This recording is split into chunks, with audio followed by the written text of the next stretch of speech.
when you remove things from your life that you just either no longer need or you just have never really loved in the first place, you open up the space for other things to enter it. And so this is like a really tangible physical evidence of how that works. Have you ever stood in a room and felt like something was missing and your soul was filling in the blank? That's what happened to my friend Rebecca. And in today's story that you're going to like, we're going to share 3 things you're going to learn in this episode. Number 1 is how the universe co-creates with your intentions, how to also manifest through curiosity and playfulness, and how one simple phrase, "wouldn't it be nice if," is the ultimate phrase to get you whatever you want without any resistance. So stay tuned, and I think you're going to enjoy this episode. The universe is so cool that you could say something as simple as, I would like it if, or wouldn't it be nice if, ... Something as simple as that is all you need to make something manifest, and then just let it go and watch the universe make it all happen. So let's get started. I'm going to bring my guest in, Rebecca, who I absolutely have been wanting to record this story for years. And so you're going to love it too. Here we go. Hey, Rebecca. Hi, Jose. So awesome to have you here. And I love this story. Since I heard it, it's been one of the inspirations for this channel. Oh, thank you. I just want you to know that. I mean, because I've seen a lot of these things in my life, but I feel that, when I share these things, I want people to see that everybody's experiencing these things. Oh, yeah. All right? It's not just, it's not any special person. Yeah, exactly. Anyone can experience this. And it's a matter of playing with it and just kind of feeling it. But I want to ask you that story about what happened. And what year was this? I would have to say that it was probably 2018, 2019, probably 2018. Yeah. So how did the story begin? Because I really, I want people to understand like what you did to make it happen. And we're going to go through it. How did the story start? So tell me what happened at that time. Well, I mean, I guess if you want to know the like underlying theme is that I've played piano since I was a child. Okay. And growing up, I would walk through the mall and see the piano stores and just kind of like ooze at the pianos, the grand pianos. And I had this vision in my childhood and my teenage years that I one day was going to have a baby grand piano. I love it. In my home. I love it. Life goes on though, things change, and several years later, I hardly play the piano anymore because I didn't have a piano in my house. And, but I still love baby grand pianos and thought, one day. So, my 2 teenage children graduated and moved out. So I was at home alone. I was going through that like empty nesting phase, I guess you could say. Mm-hmm. And it's kind of a funny phase because you just start to declutter. You get rid of the things, empty out the spaces, clean up. That's kind of what I was doing. I was just rearranging furniture, emptying my space of things that I just didn't really want anymore. Did you feel like in your life, energetically speaking, you were also letting go of a lot of things as well? Oh, for sure. Okay, so it's a process of also eliminating energetic attachments maybe to the past, etc. Would you say that's what you were feeling? Definitely, I would say that. And it's just a changing phase. And when you change, you're going through this period of your life where there's shifts or changes. Right. I don't know if everybody is this way, but like, for example, sometimes when people are going through a change, they'll cut their hair. Right. Or, you get a new something, or you change a wardrobe, or, sometimes you change physical things as you're going through emotional things. So I think that this was part of that phase of going through these emotional changes and being in a new phase of my life where it was just me. I didn't have people in the house anymore. I was rediscovering myself, trying to get back to like, who is Rebecca, and not just like, who is mom. Mm-hmm. And trying to find out what were some of my old hobbies, what are some of the things that I used to love, and what can I bring into my life, and what things do I need to omit from my life to make space for the new things that I wanted back. Yeah. So in this decluttering phase of energy aligning more with yourself, so what happened next with the story? Okay, so I had been rearranging my house, and there was this table, this dining room table that we had had for a handful of years, but I absolutely hated this table. Okay. I just felt like it was ugly. Okay. Attached to the old you? It was really like, I really don't love it. And I don't want it in my house anymore. So I got rid of it. Okay. But it left this big empty space. And I had rearranged the furniture in my area so that the couch was like pretty much constantly staring at this empty space. Okay. You were very aware of this empty space. Very aware of this empty space. It was like on one side of the house, or the big living area, was the like community space where you have the TV and the couch and the living area. Mm-hmm. And then the next to that is the dining area that was nothing there. Okay. So just empty. So I guess this is a good point to bring up. In our lives, when we have awareness that something is missing or something is empty or there's a lack or something we need, something we want, that's a point to boom, lock in and be like, okay. Yeah, it is. But it is also, as I've been thinking about this, when you asked me to come and talk to you, I was thinking and reflecting back on what was I feeling, what was I going through, what did this actually mean, why did it come to me in the way that it did. I think some of it has to do with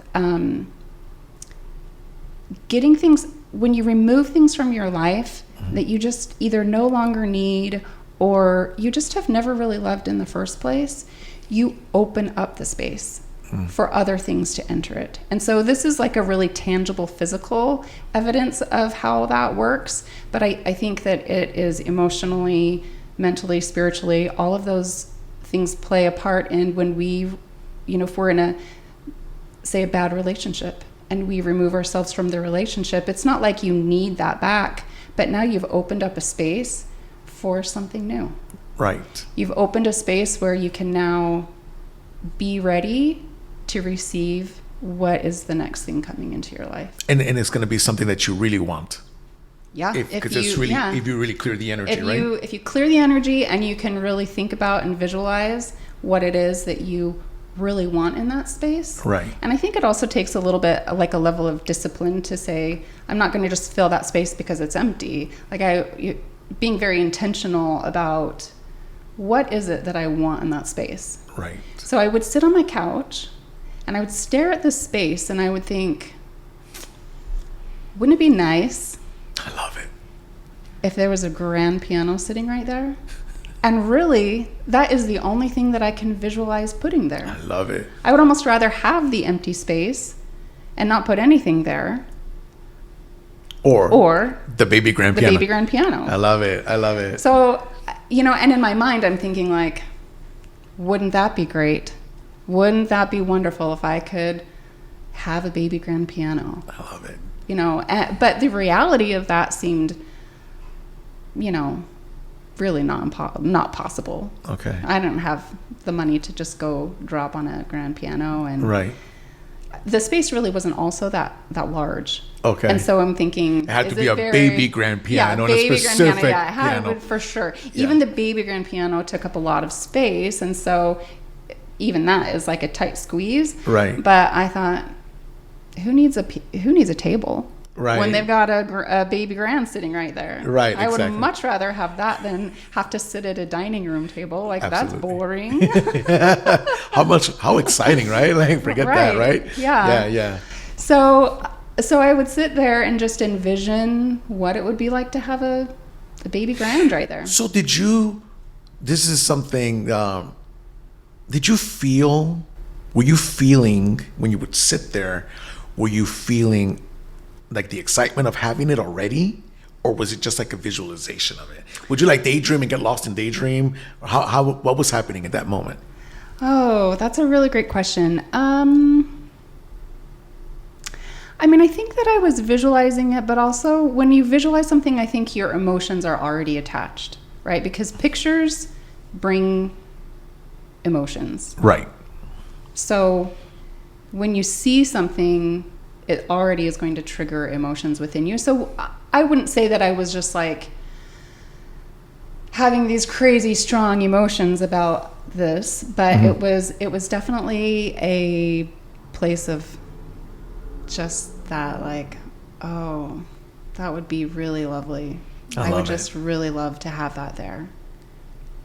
So the space was sitting there for months empty. Okay. I mean, not like it was like years kind of a months, but it was within the same year, a few months down the road. Okay. I get a phone call from my brother-in-law. So my brother-in-law, married to my sister, they have a few kids, and his grandmother was elderly, and he was caring for her, but she passed. Oh. Yeah. So she, in her will and her belongings, she willed her baby grand piano to my to my niece. Got chills right now. I know, right? But my niece was away at college, living in a completely different state, living in like the basement of a home because she's a college student, right? So she's just living her college life in a small home in somebody's basement. There's absolutely zero room for a grand piano, baby grand or otherwise. There's not even a way to get a piano into this basement home that she's living in, or basement apartment. So they were in this place of trying to figure out, like, what do we do with this baby grand piano?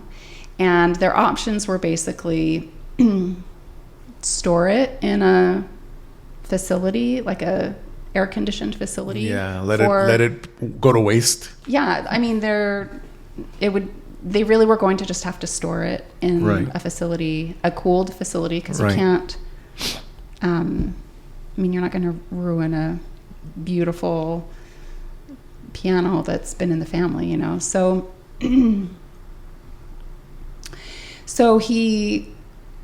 I've never even asked why he called me. I should ask him sometime, but he knows that I play the piano. He knows that I'm sure he knows that I would love to have a grand piano, because why would he call? So I get a phone call and he says, hey, this happened, and we're looking for a space to put this baby grand.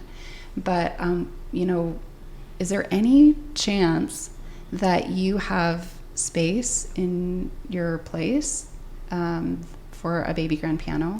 And are you planning on moving anytime soon? Like, could it work for us? Would you be interested in storing this baby grand for us? Because otherwise we're going to have to just put it in a storage facility and for an unlimited amount of time, because they had no idea. I mean, it was a few years, I'm sure, a couple years at least, until she was done with their daughter was done with her bachelor's degree. And then she also went on to, I think she moved to another state.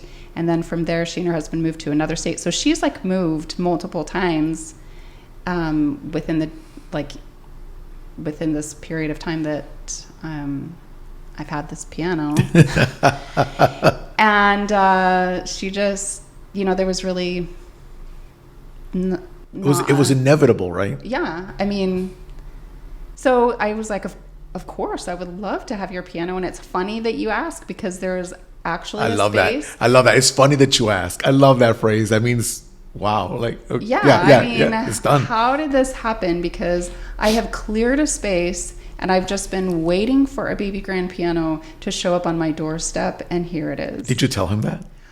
I'm pretty sure that I told him. I mean, I don't remember the gist of the conversation, or the details of the conversation, but the gist of it was like, actually, yes, I do have room, and I have no plans in the near future of leaving, so I would be completely happy to store your your baby grand piano for you. I love it. Indefinitely until she wants it back. So like forever. Yeah. That is so cool. Yeah. So they're like, great. Well, we'll take care of all the details. They lived in Yuma at the time, and so they had to hire somebody to, you know, get the piano from Yuma to where I was living here in the Phoenix area. And They even moved it for you 3 hours away. It was, yeah. I mean, I was doing them a favor by storing this grand piano. Right. And so, like, they had told their daughter, we'll take care of it this time, but then, like, once you want the piano back, like, then now it'll be on you. But so they managed all of that and had it delivered, and 2 guys showed up with this piano and put it up and set it up in my house and tuned it, and it was just this. Even tuned it for you and everything. Yes. It was all the professional, all the white glove service. Everything that I needed to be able to just sit and start playing. Yes. Yeah. I love it. You know, because like I opened up and I mentioned how co-creation is so real. I mean, this story shows that the universe puts all the people in place, and all the people and resources. Yeah. You don't have to worry about having it shipped, tuned, moved, nothing. It was all done for you. Yeah. Like all the people were organized in your behalf to make this happen for you. Yeah.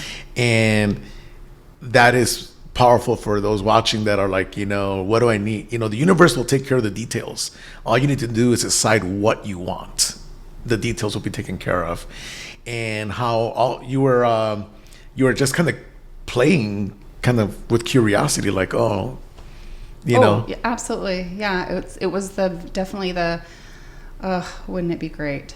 Wouldn't it be nice if? It's such a powerful tool to manifest things. It is. Where I've seen it, and I'll share a story in my next episode because this is really inspiring me to share something that happened in 2016 that you're like, what? Like, it's like all by saying, I would like it if, so really? I think, and I know people watching have had this situation. You probably just either forgot about it or maybe but I'd like you to start practicing this because I think this is a way to bring ease into your life, because the subconscious doesn't, if you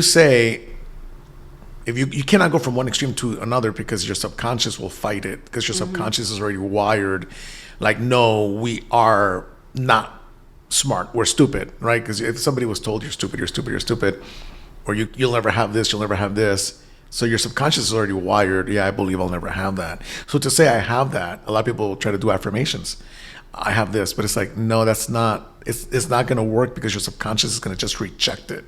But if you were to say something like very easy to your subconscious, like, well, wouldn't it be nice if I was smart, or if I did get that job, or I did whatever, right?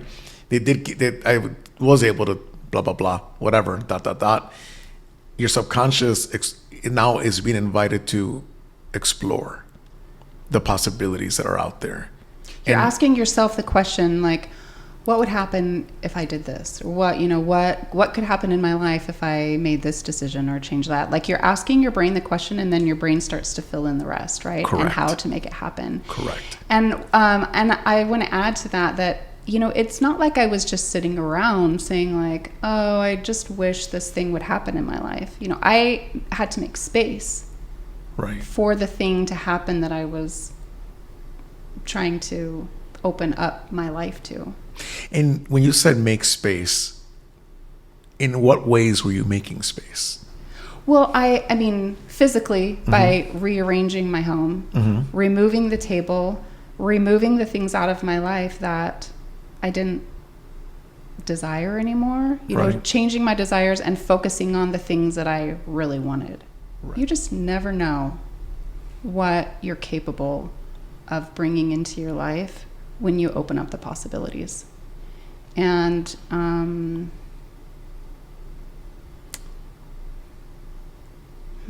there was something on the tip of my tongue and now I can't think of it, but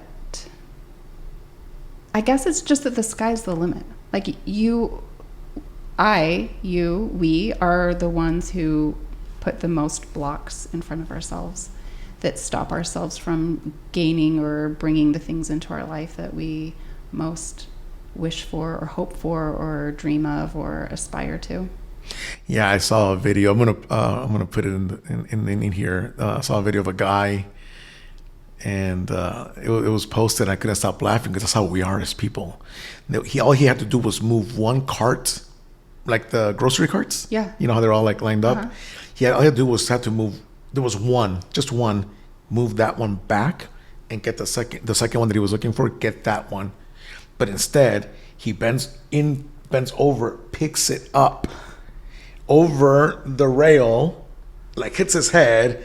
He's struggling to put it down, and then he walks off with the cart. And I'm like, why didn't you just move that cart and do this like really easily? Like, wow, this is what self-sabotage and self-blocks, like blocking your own life looks like. Making things harder than they should be. Yes. And that's what I want to leave you all with. I want to thank Rebecca for coming. The baby grand piano story, which is a foundational story for her, and I think it's a great story for you all as well to take with you, that you can also play with this and create the things you want for your life. And remember, manifest with curiosity and playfulness. Just ask, I would like it if ... or wouldn't it be nice if ... You fill in that blank and let that thing come. Just let it go and clear the space. Take care, guys.